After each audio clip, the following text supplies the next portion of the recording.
Assalamualaikum warahmatullahi wabarakatuh. Selamat pagi, salam sejahtera untuk kita semua. Perkenalkan, nama saya Jerry, saya di Akuntansi Universitas Mercu Buana. Pertama-tama saya mengucapkan terima kasih kepada Kepala Prodi D3 Akuntansi serta dosen penguji pada hari ini, yaitu Dr. Rina Widyastuti Asmara, Bapak Febrian Kuarto, Ibu Fitri Indriawati. Di kesempatan kali ini saya akan mempresentasikan hasil magang saya yang saya tuangkan ke dalam tugas akhir yang berjudul Prosedur Pencatatan Laporan Keuangan dengan menggunakan jurnal umum pada PT Minahasa Intrasindo. Di sini saya akan menjelaskan beberapa substansi. Yang pertama ada pendahuluan, kedua ada landasan teori, ketiga ada gambaran umum kantor, keempat ada pelaksanaan magang. Untuk latar belakang dari pengambilan judul ini ialah dalam pengambilan potensi studi yang telah mahasiswa dapat di universitas sebagai pembuktian realisasi di D3 Akuntansi, mahasiswa bukan hanya dituntut kompeten dalam bidang kajian ilmiah, tapi juga dituntut untuk memiliki kompetensi seperti mandiri, mampu berkomunikasi, mampu mengambil keputusan, mampu memecahkan masalah. Begitupun masalah yang saya dapat mengenai pencatatan keuangan akuntansi perusahaan PT Minahasa Intrasindo yang dalam pencatatannya tidak menggunakan buku besar. Dalam hal ini, saya menulis tugas akhir ini sesuai dengan keadaan yang terjadi pada PT Minahasa Intrasindo. Bidang kerja yang ditawarkan oleh PT Minahasa Intrasindo yaitu bagian Finance and Accounting, dan bidang yang sesuai dengan ilmu bidang kerja yang ditawarkan yaitu pengantar akuntansi. Selanjutnya, ada tujuan dari magang. Tujuannya yang pertama adalah memberikan pengalaman kepada mahasiswa agar dapat menyesuaikan diri dengan dunia kerja dan dapat mengimplementasikan hasil studi yang telah mahasiswa dapat di kampus ke dunia kerja yang sesungguhnya. Yang kedua adalah menumbuh kembangkan kreativitas dan keberanian mengambil risiko bagi mahasiswa. Yang ketiga ada memberikan peluang lebih awal bagi mahasiswa untuk memperoleh tempat kerja setelah mahasiswa menyelesaikan studinya pada program D3 Akuntansi. Selanjutnya ada landasan teori. Menurut Ahmad Manarul Hakim, jurnal umum ialah buku harian atau formulir khusus yang digunakan untuk mencatat seluruh transaksi keuangan secara kronologis sesuai dengan urutan tanggal, dengan mencantumkan nama transaksi, jenis akun, dan nominal saldo di kolom debit maupun di kolom kredit. Ini untuk pengertian jurnal umum.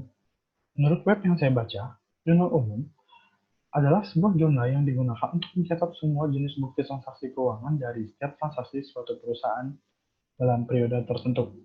Untuk jenis-jenis jurnal itu sendiri, yang pertama ada jurnal umum, yang kedua ada jurnal khusus, yang ketiga ada jurnal penyesuaian. Jurnal khusus yaitu jurnal yang terbagi atas jurnal-jurnal pembantu seperti jurnal pembelian, jurnal penjualan, jurnal pengeluaran kas, dan jurnal kas masuk. Untuk jurnal penyesuaian, biasanya digunakan pada saat akhir periode akuntansi yang berisikan transaksi atau jurnal yang salah catat atau jurnal yang belum dicatat dalam suatu periode tertentu yang harus disesuaikan.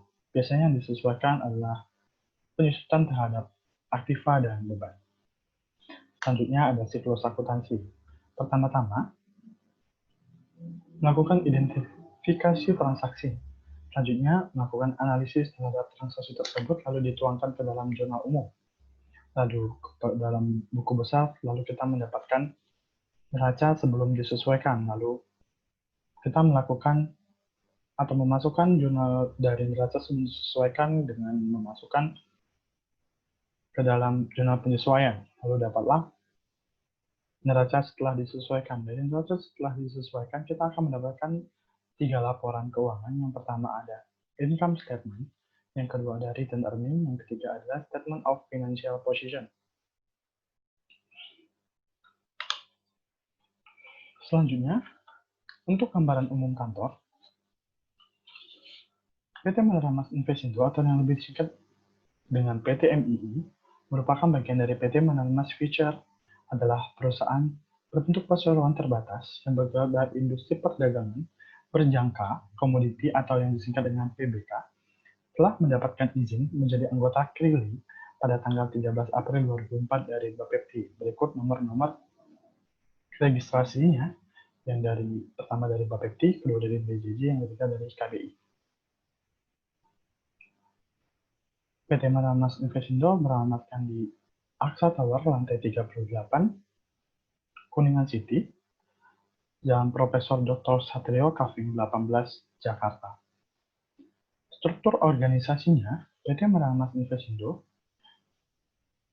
dikepalai oleh Dewan Komisaris. Di bawah Dewan Komisaris terdapat Dewan Direksi. Lalu di bawah Direksi terdapat beberapa divisi. Yang pertama ada Finance and Accounting, bagian HRD, IT, Leasing, dan Settlement. Setelah perjalanannya, PT Meramas Investendo telah bekerja sama dengan 5 peserta SPA. Yang pertama ada PT Global Alta Future, yang kedua ada PT Mega Growth Future, yang ketiga ada PT Garuda Berjangka, yang keempat ada Soge Future, dan yang kelima ada PT Retain Future. Selanjutnya kegiatan rutin dan kegiatan rutin saya lakukan di PT Meramas Investendo. Yang pertama, untuk kegiatan rutin yang saya lakukan adalah mencatat invoice atas masuk dan keluarnya uang ke bank perusahaan. Saya juga melakukan pencatatan transaksi dari invoice ke jurnal umum menggunakan aplikasi akuntansi yang dibuat oleh Direktur Utama PT Meramas Investendo. Kegiatan rutin yang saya lakukan ialah menyiapkan beberapa berkas yang dibutuhkan perusahaan untuk laporan kepada pihak Bapepti, seperti memfotokopi dan membuat berkas identitas perusahaan dan identitas karyawan perusahaan PT Meramas Investendo. Berikut beberapa masalah yang saya temukan di PT Meramas Investendo. Yang pertama, untuk masalah kebijakannya ada masalah pada absensi, SOP, dan shifting. Untuk masalah operasionalnya ada administrasi, masalah penjualan, dan masalah karyawan. Untuk kesimpulannya, setelah saya amati, pencatatan yang terjadi di PT Meramas Investendo sangatlah sedikit, bahkan 3-4 transaksi per harinya. Biasanya transaksi yang terjadi hanyalah withdrawal pada dolar dan rupiah. Dalam perusahaan ini saya melihat beberapa masalah. Yang pertama untuk masalah operasional, yaitu ada masalah administrasinya. Menurut saya, pada kop surat yang setelah 2 bulan berpindah dari lantai 28 ke lantai 38, PT Meramas Investendo masih menggunakan identitas atau informasi perusahaan beralamatkan di lantai 28. Selanjutnya, untuk masalah penjurnalan. Dalam hal ini, PT Meramas Investendo menggunakan aplikasi yang dibuat oleh Direktur Utama, yaitu Bapak Armen Haji Hartanto Bolon, di mana dalam pencatatannya hanya menggunakan jurnal umum saja, tanpa menggunakan jurnal lain-lain, seperti buku besar dan jurnal penyesuaian. Yang ketiga, ada masalah di bagian karyawan. Bagian Finance and Accounting hanya dilakukan oleh 1 orang saja.